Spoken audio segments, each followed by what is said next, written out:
খাৰুপেটীয়াৰ চৰাঞ্চলত বাঘৰ আতংক। বাঘৰ আক্ৰমণত গুৰুতৰভাৱে আহত এজন খেতিয়ক। আৰক্ষী বনকৰ্মীৰ দল উপস্থিত ঘটনাস্থলীত, আতংকিত চৰাঞ্চলবাসী। আজি পুৱাই দৰঙৰ খাৰুপেটীয়াৰ চৰাঞ্চলত বাঘৰ আতংক। দৰঙৰ শ্যামপুৰ আৰক্ষী থানাৰ অন্তৰ্গত চকটোলা শান্তিপুৰ এলেকাত বাঘ ওলোৱা ঘটনাই তীব্ৰ আতংকৰ সৃষ্টি কৰিছে। জানিব পৰা মতে ওৰাং ৰাষ্ট্ৰীয় উদ্যানৰ পৰা চকটোলা অঞ্চলত প্ৰৱেশ কৰে এটা বাঘে। পথাৰত ধান কাটি থকা অৱস্থাত এজন খেতিয়কক আক্ৰমণ কৰে বাঘটোৱে। বাঘৰ আক্ৰমণত গুৰুতৰভাৱে আহত হয় বদলি বৈৰালী গাঁৱৰ 40 বছৰীয়া উমৰ আলী। ৰাইজৰ চিঞৰ বাখৰ শুনি বাঘটোৱে জংঘলত আত্মগোপন কৰে। বাঘৰ আক্ৰমণত গুৰুতৰভাৱে আহত উমৰ আলীক ততাতৈয়াকৈ খাৰুপেটীয়া সামূহিক স্বাস্থ্য কেন্দ্ৰলৈ নিয়া হয় যদিও চিকিৎসকে উন্নত চিকিৎসাৰ বাবে মঙলদৈ অসামৰিক চিকিৎসালয়লৈ প্ৰেৰণ কৰে। তাৰ পৰা গুৱাহাটীলৈ প্ৰেৰণ কৰা হৈছে বুলি জানিব পৰা গৈছে। আৰক্ষী বনকৰ্মীৰ দল ঘটনাস্থলীত উপস্থিত হয় যদিও বাঘটো পিঞ্জৰাবদ্ধ কৰিবলৈ সক্ষম হোৱা নাই। এখন মাকৈ খেতিৰ মাজত বাঘটোৱে আত্মগোপন কৰি আছে বুলি জানিব পৰা গৈছে। বৰ্তমানলৈ চকটোলা শান্তিপুৰ শ্যামপুৰ বদলি বৈৰালী অঞ্চলত আতংক অব্যাহত আছে। বাঘ নিশ্চয় দেখা পাইছে? বাঘ দেখা পাইছে? বাঘ দেখা পাইছে? বাঘ আপনি নিজের চোখে দেখা পাইছে? মানুষ মারিছে নাকি? মানুষ মারছে। মানুষের নাম কি? মানুহৰ নাম কি? উমৰ পাগলা বুলি কয় না। 3টা বজাত খবৰ পালো। মই বদলি বৰলি গাঁৱৰ ভিডিবি হয়, মোৰ নাম আমিৰ হুছেইন। ৰাতিৰ 3টা বজাত খবৰ পালো যে বাঘ ওলাইছে বা এতিয়া বাঘৰ ভয়। আমিতো ৰাতিত ওলাব নোৱাৰো।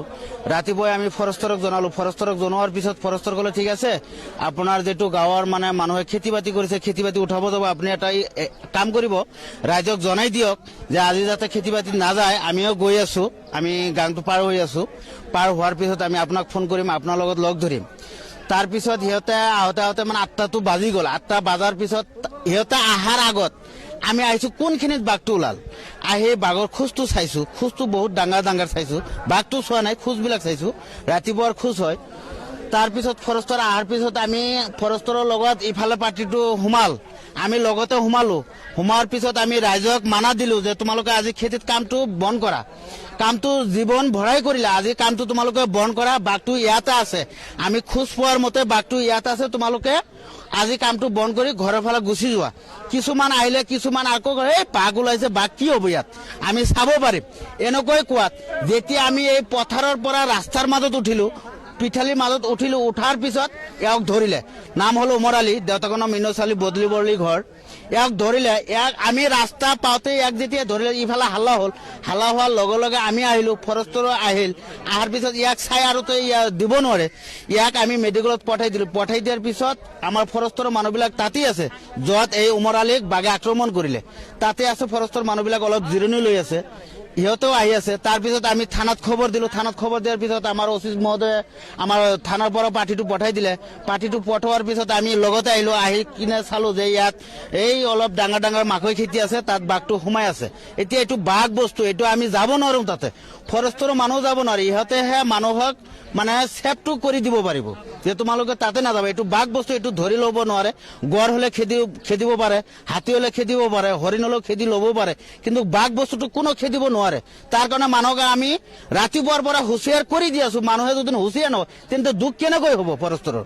এনে ফৰেষ্টৰক দুখ দিলে লাভ নাই। ফৰেষ্টৰৰ মানুহবিলাক আহি আছে, আমি যেতিয়া খবৰটো দিওঁ তেতিয়া আহি আছে।